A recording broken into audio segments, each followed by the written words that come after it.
voluntary retirement in '97, and at present I am running a hospital in Trivandrum called the Lord Hospital, where I am extensively involved in the minimally invasive surgeries.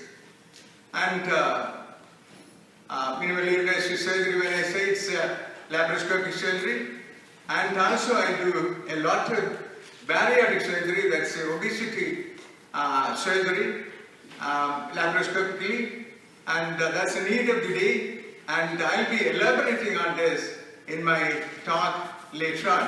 I take this opportunity to thank everybody. It's so entailing, and so I'm so happy, I'm so pleased to be here with you and receiving this award from the very honorable patron, Professor Dr. Haridas, Mr. Haridas Sharma, the member of British Parliament, and the Lord Swaraj. Thank you, it's great, thank you. As well as an opportunity to talk to the esteemed audience. I'll give a small introduction of myself.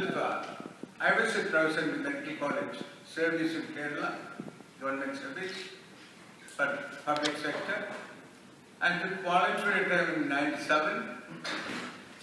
And why I took voluntary retirement? I wasn't that happy in the government sector because of the limitations in funding for the development of newer technology and development.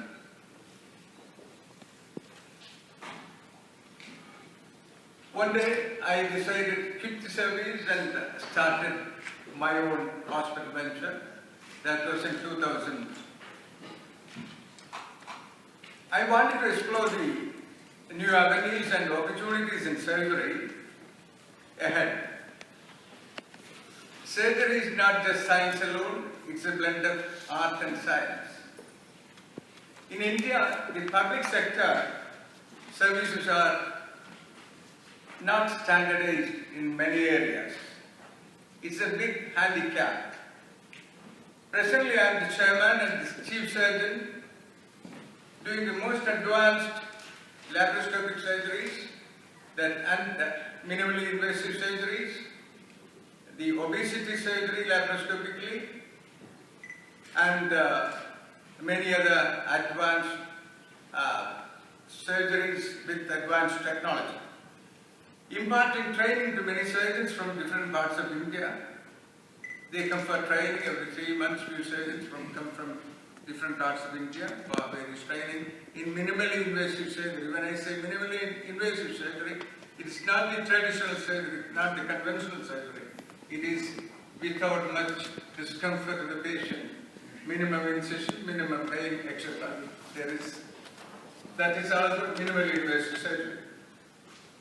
I haven't had any formal training in business, but I foresee considerable, abundant opportunity in India, especially in South India, for mutual collaboration.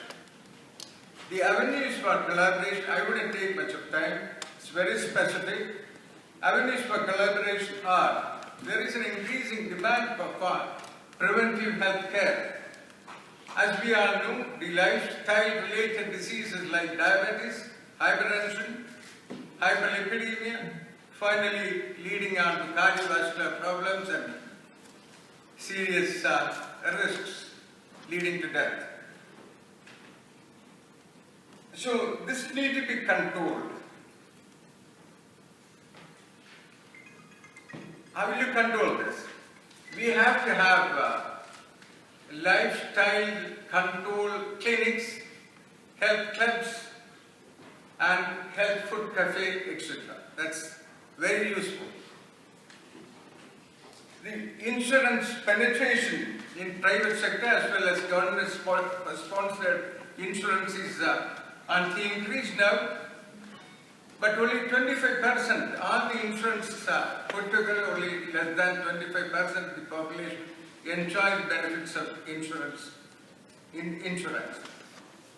And to get insurance, they may tell you that you have to keep a healthy lifestyle, otherwise they will not be avail the facilities of insurance. That's again one of the reasons you have to have this preventive health care. It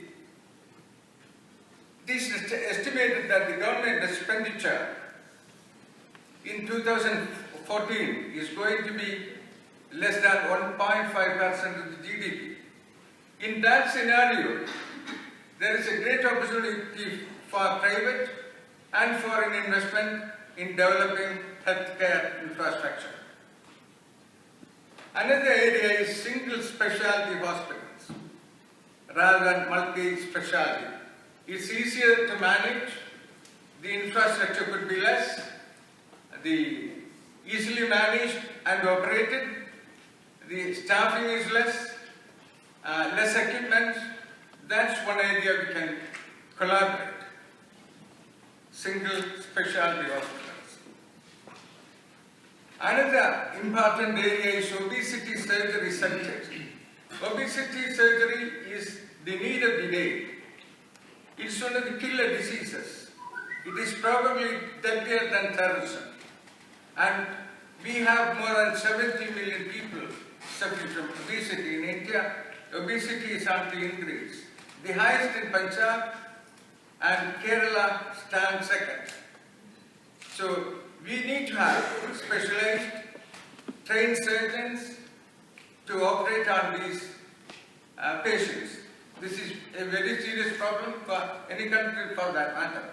In UK, 1 in 5 is obese. 20% of the population is obese. Whereas in the States, it's 30% of the population is obese. 1 in 3 is obese. Then setting up centers for minimally invasive surgery. That is the surgery of the day, not the traditional open surgery. And we don't have many centers. Thank you. Training centers in laparoscopic surgery, that is one form of minimally invasive surgery. And obesity surgery and robotic surgery. Robotic surgery is today on your doorstep. That is going to be the future of surgery. So we have to get surgeons and technology developed as well as deployed, where we can jointly work on. Then in India, one of the problems we face is there is no standardization, as I said earlier, in public sector. In the UK, there is a program called NICE program. That is National Institute of Clinical Excellence. This can be replicated in India. And NICE can earn revenue. That's another area. Then you can have exchange programs for medical students between universities and medical schools, thereby standardizing the education benefited both countries. This is not working well now. That has to be developed and rather improved. Exchange program for medical students. Another thing is upgrading the public sector where you have the infrastructure, but if you deploy technology, that is the new technological equipments and eminent surgeons, the patients with insurance facilities will avail the facilities available in the public sector, and that can generate income in the public sector. That's another area. In the UK, one of the areas well developed is transplant units, including pancreas transplant they do. And that's one area the Britain can work on in association with India. Some of my thoughts actually, it's nothing to do with the collaboration. The British qualifications, the MRCP and MRCS examinations are conducted all over the world in different parts of India as well. My humble and simple suggestion is that before they take the final examination, they must have had at least 1 year of British training before they are awarded the diploma. Otherwise, it's a diploma and paper. Being someone trained in the UK in the 70s and worked, I'm feeling that Britain has gone backwards in the medical field. For example, in my operation theatre, I have 4 cameras and several telescopes because I am a laparoscopic surgeon. 90% of my work is laparoscopic surgery. And I don't find a single of those instruments in my theatre. There are several instruments made in UK. In the past, we used to have several instruments made from down England and all that. We don't have any equipment in our operation. That is one area they have to look into. I believe opportunities, meetings of this nature will give us a platform to probably discuss and resolve problems which are mutually beneficial. Thank you.